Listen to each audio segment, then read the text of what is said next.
Welcome back to another episode of Eating Elephants. Here I am today with Mr. Maurice Copeland. Maurice, how are you doing? Good. Pretty good, pretty good. So, what you been up to, Maurice? Today's election day. I haven't voted. I ain't gonna vote. You haven't voted and you ain't gonna vote. So, let me ask you. We jump right in, man. Guy like you, who is a veteran, right? You served for the country, correct? Yes, I did. So, on a day like today, with, if you didn't know, our options are Kamala Harris and Donald Trump. What stopped you from getting out and shooting a pod instead today? Well,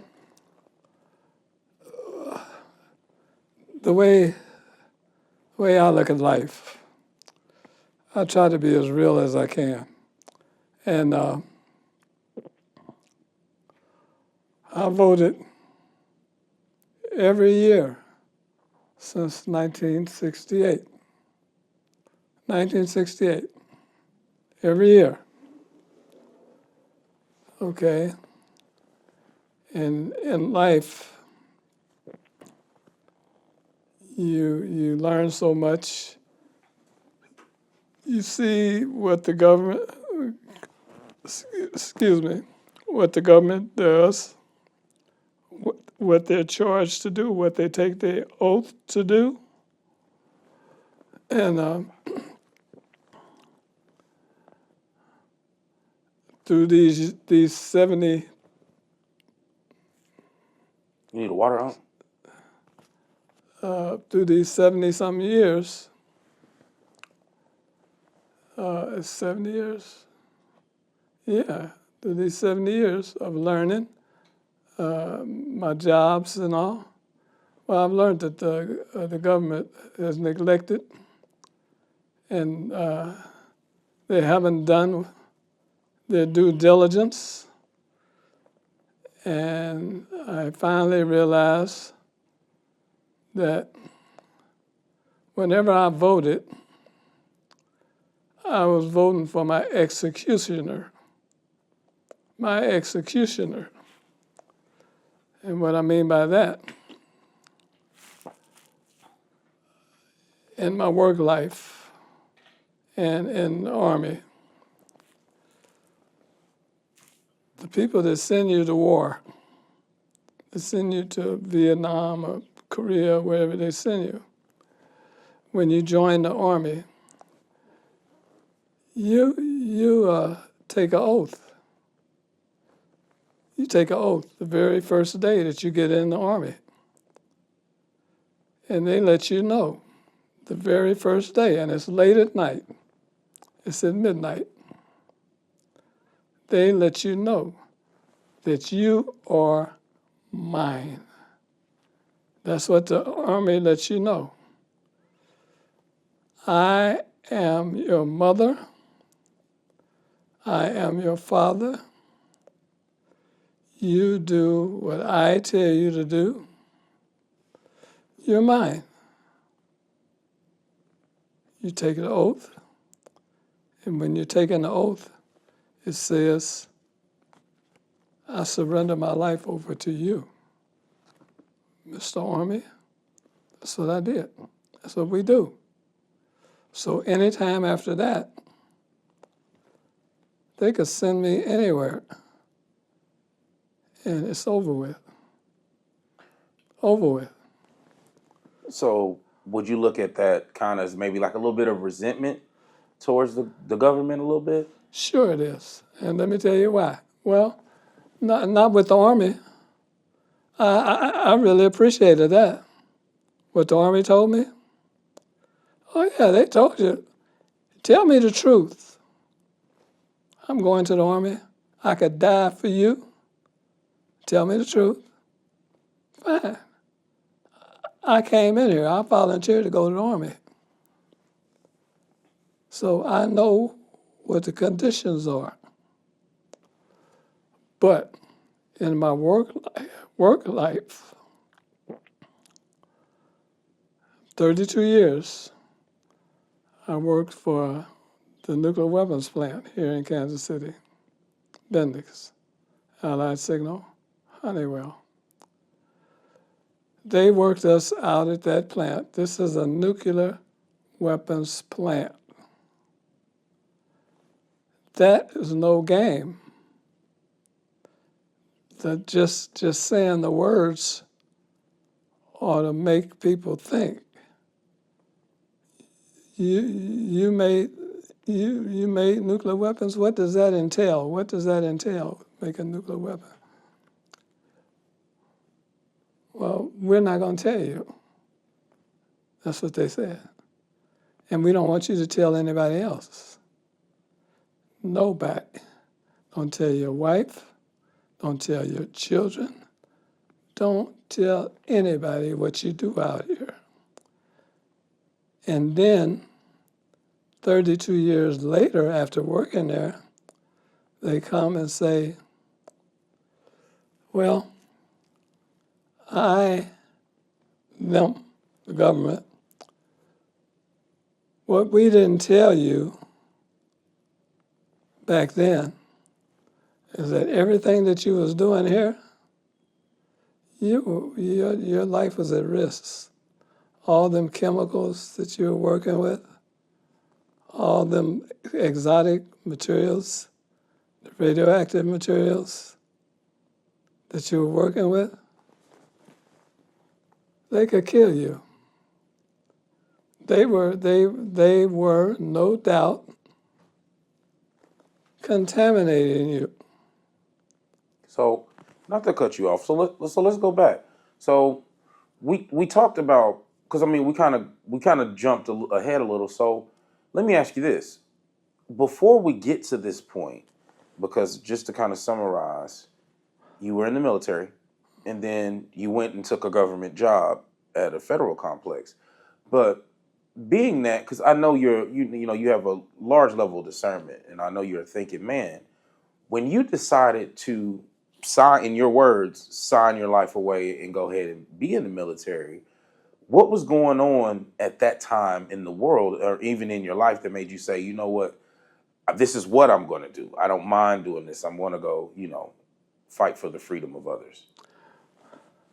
Well, one thing about me, all of my people, my father, his 7 brothers, my grandfather, all the way back, those people went to the army and went to war. All of them. Even in the Civil War too. And I did listen to what they were saying. And they were talking about benefits. There's certain benefits that you can get or will get from going to the army. And yes, I got those benefits. And it has made me secure, even though, of course, a lot of people say, well, they didn't do what they should have done. No, they didn't. But I fought for it. You didn't fight for it. If you didn't get it, you didn't fight for it. If you did fight for it, you gave up. It took me 50 years to get it. I didn't give up in 50 years. I didn't get it until 50 years later. That's with the Army. See? And by it, what do you refer to as it? What was it? My PTSD benefits, going to war. Yeah, I got it. I got it after 50 years. Not after 50 years. I got it after. Yeah, it was. Yeah, it was 50 years.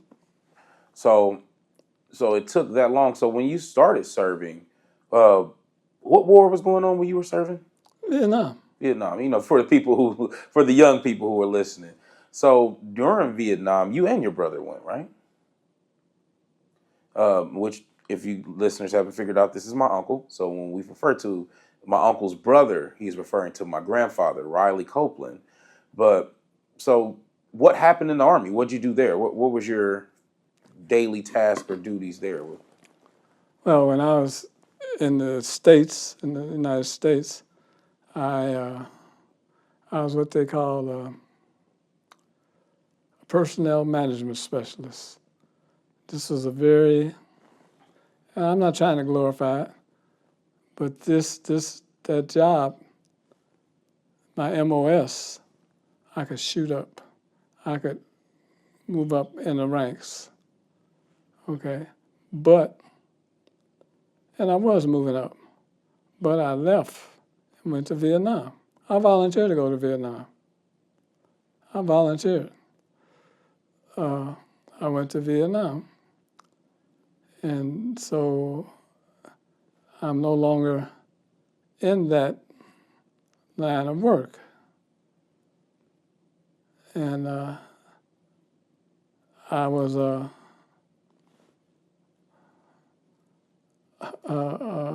engineer, a ground pound engineer.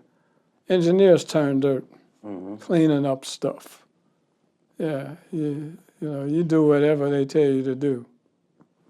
That's what I did in Vietnam. And I'm not one that agrees with things too easy.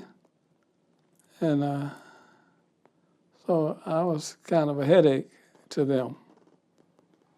So how did you complete your service? Did you you complete successfully when Vietnam was over and come back? Huh? Did you end up with leaving honorably and all of those Oh things? yeah. Oh yeah. Well, you said you were a headache. You never know, right? Oh no, they couldn't do that. Look here, they respected me. They respected me because I was a headache. Most people, and I know it's a lot of people out there from Kansas City. Most y'all don't know. Most people from Kansas City back in the day were respected. We had it going on, Kansas City. If I went to Indianapolis, Indiana for training, and somebody said, "Where are you from, man?" Kansas City. Oh, man, it's brother from Kansas City. It's brother from Kansas City. Yeah, they respected you. They respected the way you dress and everything. They could tell that. They could tell it. They respected you because Kansas City had a reputation of being cool or whatever. We had the music, So, yeah, Kansas City was a good place to be from, bro. So let me ask you. So you navigate through the military and coming back up on what you were saying. So BENDIX Federal Complex, how do you end up working there? How does that journey kind of go? Okay, I came, shortly after I got out of service. I got out of service in 1967. 1968, I went to work for Internal Revenue. I quit Internal Revenue and went to work for BENDIX in 1968 and worked there to the year 2000. That's how I got at BENDIX. As far as working there and not knowing the risks that they were putting me in with the chemicals and the environmental issues at the plant, I don't appreciate that. I don't appreciate that, not at all. Because the contamination and the dirty place that I'm working in, I'm taking that stuff home with me. So I'm exposing my kids to this stuff. A lot of people might look at that and kind of poo-poo it, like, well, that's life. No, that's not life. That's not life. So when you say you were exposed to chemicals, what do you mean? You were, because you are it's a nuclear weapons facility, right? Huh? So we kind of knew there was some risk going in, but what do you mean by expose? They expose, like, you like put your hand in it, or you just kind of worked around it every day? Every single day I was there.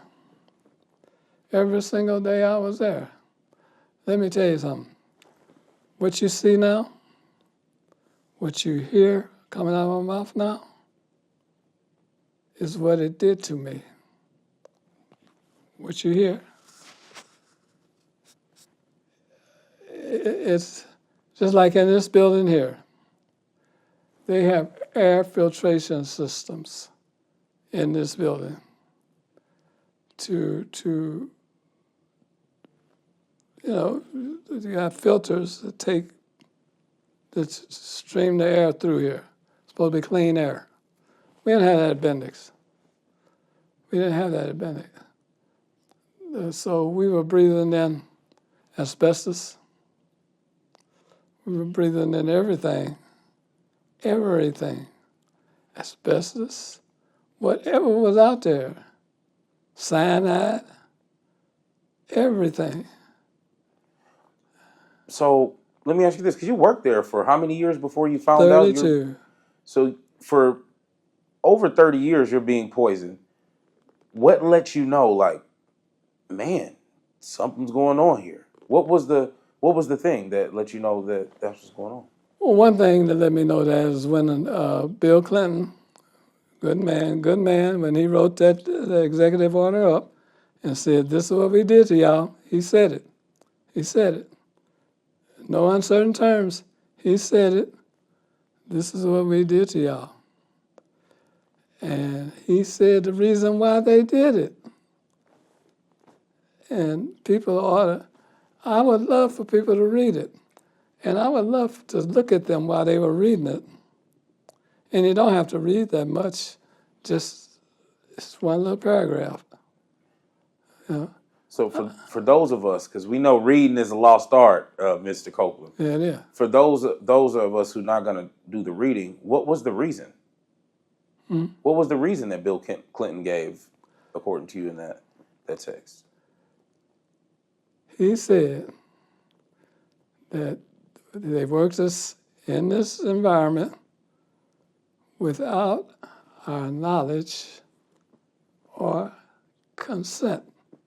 In other words, when you go into a job, even today, if you have a dangerous situation, just like you did in the Army, you have dangerous situations, you tell those people, you're in a dangerous place. This shit here can kill you. You see what I'm saying? That's what you do. You don't come and tell me 30 years after I done worked here, now I'm gonna have to tell you this shit can kill you. You mean tell me all the time I've been working here and I done had all these illnesses and stuff like that? It wasn't the pork I was eating? You mean to tell me that? You mean to tell me that it wasn't the cigarettes I was smoking? If it was the cigarettes I was smoking, it was also that asbestos and all of that dust and stuff in the air around here. So don't blame it on cigarettes, or don't blame it on all of this shit, all of it. You see what I'm saying? That's what you do. And they did after 30-some years. Now, that don't appease me. That don't appease me. I remember my children having problems when they were growing up, you know.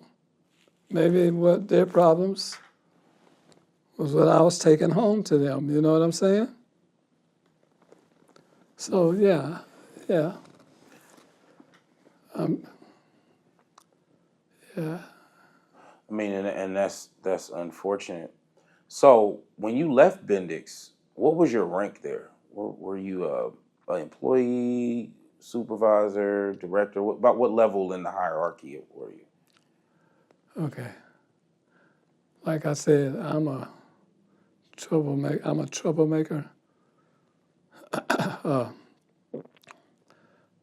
I started off as a machinist. I went from a machinist trainee, to a machinist. I went from a machinist to a tool and die trainee, tool and die maker. I went from a tool and die maker trainee to a tool and die maker. I went from a tool and die maker to a tool and die supervisor. I went from a tool and die supervisor to one of their little tricks, and they said, well, we're gonna call y'all managers now. Okay, that's nothing. That's just like saying you're a maintenance engineer. No, you're a goddamn janitor. That's what you. Custodial engineer, yeah.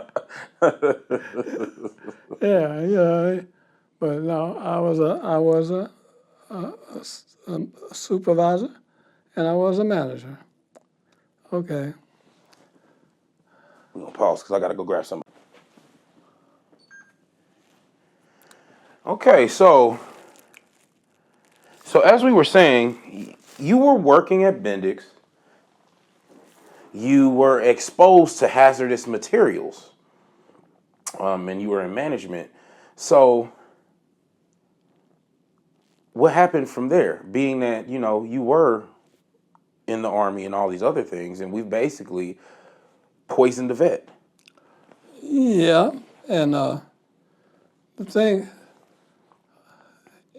I say this. This is the United States Army. This is the government.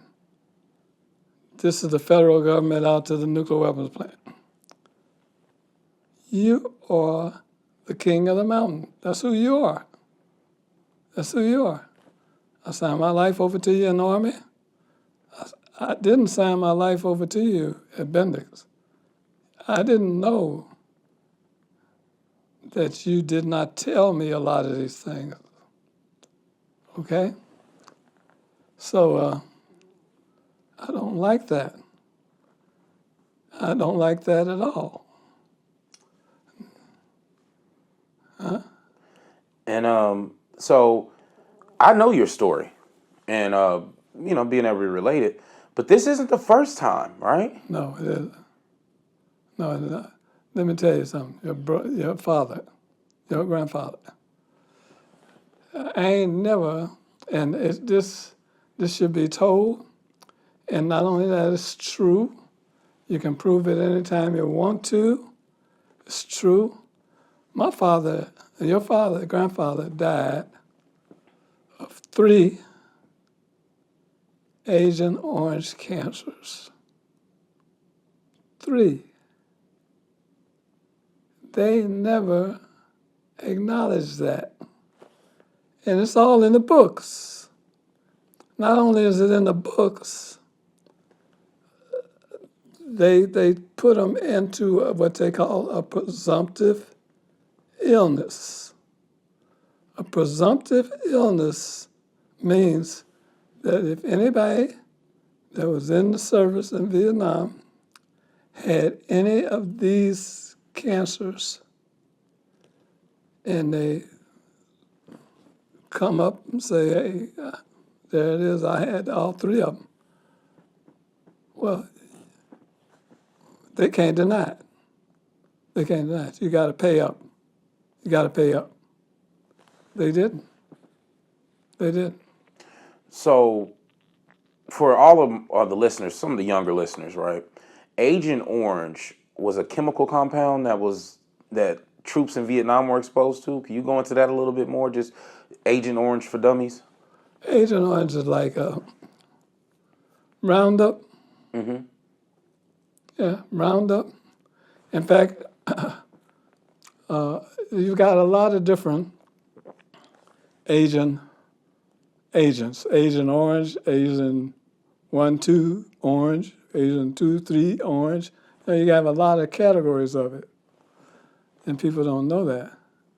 Well, yeah, everybody has used Roundup somewhere in their life, or have been exposed to Roundup.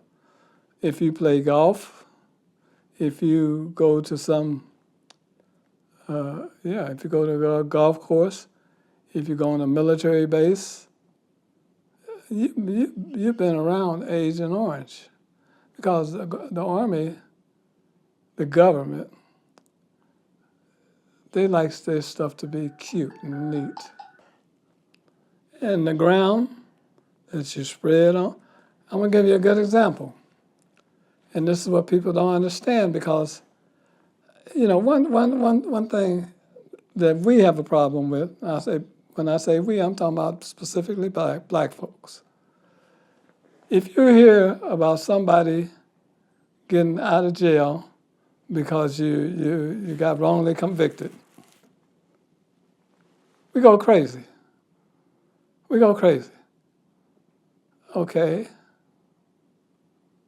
Don't we have other injustices that happen to us? Don't we have other injustices that happen to us? Yes, we do. But we don't jump on those issues. Well, I do. I do. I jump on every issue that I can. I always have. And they used to tell me that. They said, Copeland, why are you getting involved in all that? Because I am involved in it. You are too. Do you see what they're doing to you? Because to this day, you're still a liaison for the people of that federal complex to get compensation. Because I'd imagine, all right, well, with misrepresentation and some untold truths, some compensation is due, right? And is that something that people who suffered, like people who work with you, have they received compensation? Yeah. Yeah, it's a lot of people. And that's a beautiful story too. We can't go into it on this one because this is a beautiful story too. I predicted a long time ago. I've been doing this for 24 years. And I told people, I was going to Washington, D.C. I was the advocate. I was going to Washington, D.C., meeting with senators and representatives and a lot of other people. And I saw a lot of things. I met a lot of people. And I said, okay, these people aren't coming to Kansas City. Why not? Because they are supposed to help the people in Kansas City, but they're not coming to Kansas City. You understand what I'm saying? If you got a job in Washington, D.C., and you're supposed to be helping the people at my plant, and I don't see you, well, I got a problem with you. So, I have to talk about it. Understood. So, being that, what current issues are you looking out for people on, or are you kind of paying attention to say like something that young people should be looking out for? Okay. I try to make it. I don't want to scare anybody. I really don't want to scare anybody. But I don't want people to take things lightly either. Because a lot of these jobs that people are working, I want them to know what they're doing. What is the environment of the plant that you're in around you? What is stacked up on them shelves in there? What are the environmental hazards in the building? You should know that. Because you could be working in a building that's doing the same thing that one did to me, poisoning you every day. People, it may be it is a place called CONCHEMCO. Mm-hmm. CONCHEMCO. CONCHEMCO was a chemical company, and it was down on 18th and Vine. They stored. This is so. they stored chemicals right there in the Parade Park of Homes area. 55-gallon drums of chemicals right there. And people didn't know that. They had three paint factories. 3 paint factories, not paint stores. Paint factories right there. Paint factories are the most polluted and dirtiest places. They're Superfund sites is what they are. They're Superfund sites. Right there. On 18th and Vine. Huh? On Vine. Yeah. Do you think that's racially motivated? Well, in a way, but if it was, if I say yes, well, you know the first thing I'm gonna do? I'm gonna point at them Negroes that was involved in that. So if it's racially motivated, you were sitting at the table when they were doing this, brother. What did you say about this? So let me ask you this. We're in Kansas City. Is this something that is because you mentioned that Bill Clinton basically did an executive order over this for the whole country. Is this something that every hyper-segregated community has to probably look into, their communities basically being built over the top of hazardous materials? Sure it is. Sure it is. It only makes sense. You hear it every day. And see, that's what I mean. They say it every single day. Black people, the areas that they lived in were the low-income areas. Black people, they have the highest lead content of their children. I can go on and on. Right, And this goes back. it's almost like the secret to the hood, right? The secret to those brothers who can't get their mind right. Could it be possibly their genetics have been exposed to maybe some things living in these places? Yeah, definitely. There ain't no excuse. Yeah, that's definitely what it is. You know, and that's what pisses me off. I see these newscasters now on TV talking about these little eating. You know, you ought to eat fruits and you ought to eat, talking all that stuff. But they don't ever talk about where do you live? Where, you know, we ought to, where were you raised? You know, what type of environmental issues did you have when you were growing up as a child? You know, because these chemicals cause ADHD. They cause all types of neurological problems. I'm sorry. You know, and anybody that want to challenge what I'm saying, please come on. Come on. I ain't had nobody do it yet. And I'm talking to the government. I'm talking to scientists.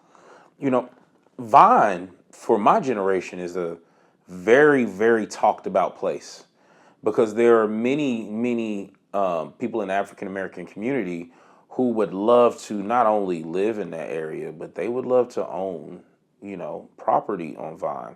But from basically what you're telling me is it's no good. Well, that's another thing what people say.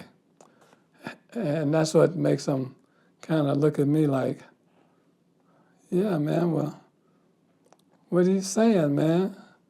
That we shouldn't live there? No, I'm not.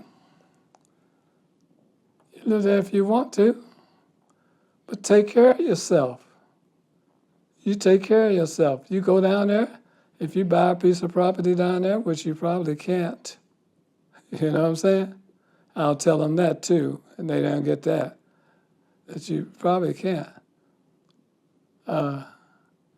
You tell those people.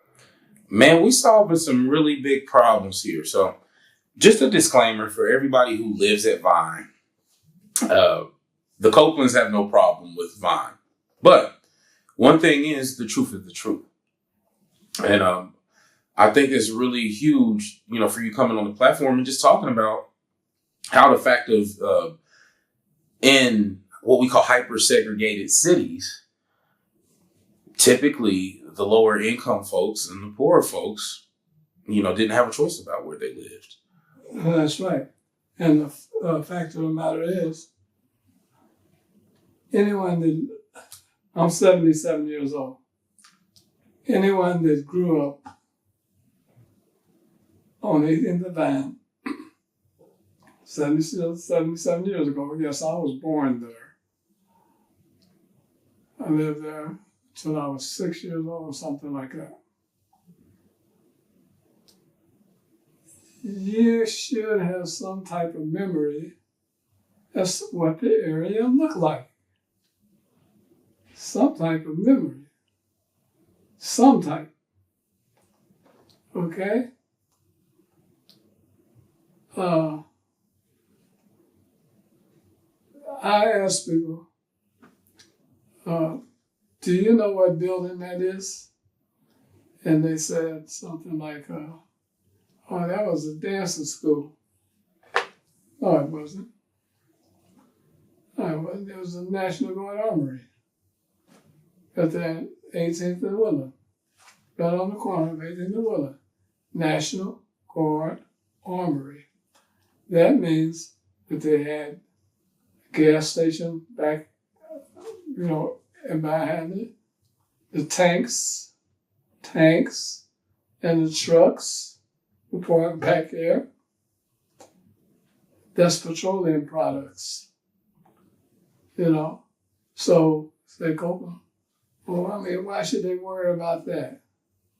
You know, we got gas stations all over the place. Yeah, we do. And y'all should worry about that. You're worried about it up there on 31st Street, 31st in Cleveland. You remember that? Mm-hmm. You're worried about that, which if it was me, and y'all ain't gonna like this, I wouldn't have gave you a damn.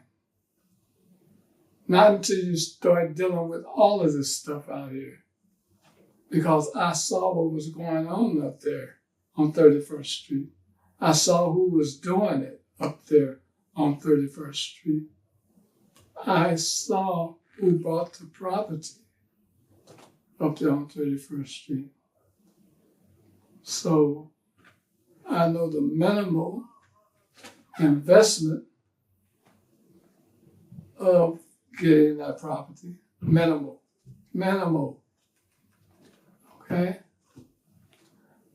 In other words, yeah, it was a lot of wrong done up there in that settlement. Because people got, you know what? I could have got a settlement from that. 27th Indiana, that's where I live. I knew a guy that got a settlement from that. It wasn't much. It wasn't much at all. But he was glad to get it because he know, because I talked to him. He was glad to get it because he just put it in for the settlements, you know what I mean? He just put it in for it. And when he got it, oh, wow. Yeah, sucker, you just bit the whole apple. You just bit the whole apple. That's all you're going to get, $1,500. That's it. It's funny that you said bit the apple. Yeah. The young generation have a term called bit the cheese.